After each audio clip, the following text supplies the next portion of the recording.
Hi, everybody. I'm Pastor Josh Scott. I'm the lead pastor at Grace Point Church in Nashville. And I just want to echo all those words Reverend Berg just spoke when I say that all children, no matter their situation at birth or the choices of their birth parents or the challenges that they face, all children deserve to grow up in a loving and caring home with parents who will love and support them. I think that's something we all should be able to agree on. We want children to grow up being loved and supported and safe. Yet here we have a family who has been turned away by a supposedly Christian adoption agency because they are Jewish. And this agency works in partnership with the state of Tennessee to place foster children, which means this agency is getting tax dollars, tax funds, and grants to help the state do the work of caring for and placing children in foster care. I can tell you firsthand how much the foster care system is struggling.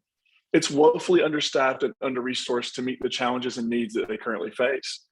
And that's something that should break all of our hearts, no matter your faith, no matter what your belief system is, or maybe you don't have a faith or belief system. It should upset all of us. And this is not something that I'm talking about sort of just it's tangential to my life. This is actually really personal. See, I'm a father of 5 adopted children. My wife and I were really fortunate that all of our kids came to us through this miracle and gift of foster care and adoption. Every one of our kids is amazing and unique and beautiful and brilliant. And I could just take this whole time to tell you how amazing they are, but that's what parents do, right? We want to talk about how great and amazing our kids are.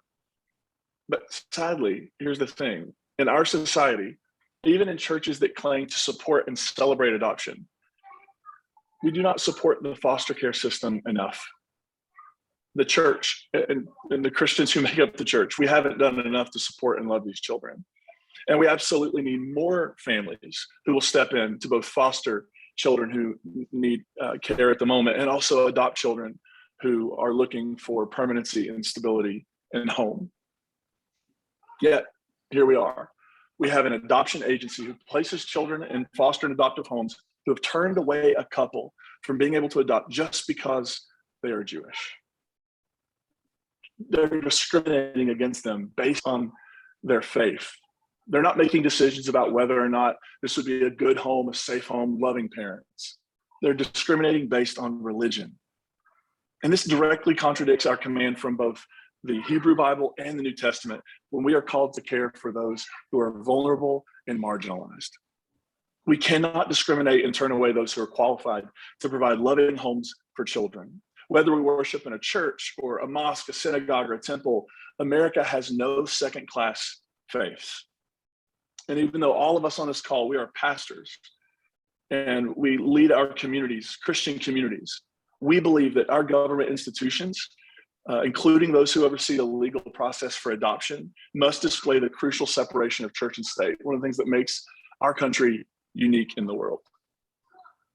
You know, I remember Jesus' words in Matthew 25 when he says that when you care for, when you love, when you serve the most vulnerable and marginalized among us, that we are actually serving Christ. When we serve and care for and focus on the needs of children, we are focusing, serving, and caring for the needs of Christ. And there's a Jewish family just trying to care for children. And why would anybody want to stop them unless there's another agenda to discriminate? And I don't think there's any place in the state of Tennessee, and I know there's no place in the Christian tradition for that kind of religious discrimination.